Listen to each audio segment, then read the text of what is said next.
Pour adapter en bande dessinée la série Un village français diffusée sur France 3, les éditions Soleil ont fait appel à un auteur vendéen, Jean-Charles Gaudin.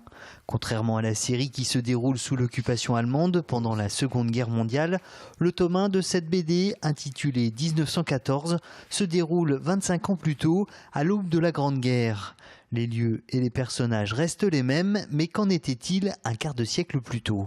Il a fallu tout inventer, faire presque une fiche d'état civil de tous les personnages, savoir de qui ils venaient, quels étaient les parents, les grands-parents, les relations, les amis, les gens avec qui ils s'entendaient bien, moins bien, etc. Et je pense que c'est une série là du coup qui va beaucoup tourner autour du père des Larchers, quoi.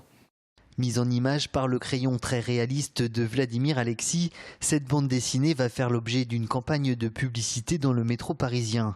Une manière pour Jean-Claude Gaudin de toucher un plus grand nombre de lecteurs. Et si tout va bien, 3 tomes devraient voir le jour. On sait qu'on s'adresse à un public qui aime la bande dessinée, mais pas seulement. C'est-à-dire il y a aussi les gens qui vont aimer la série, qui connaissent peut-être pas trop la bande dessinée, mais avec ça vont découvrir le passé des personnages. Donc là, oui, on touche aussi un autre lectorat.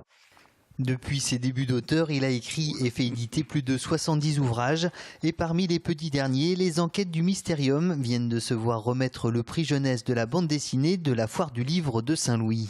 Pour nous, auteurs, c'est intéressant. C'est au moins le lecteur qui donne le prix et pas des critiques pour une fois.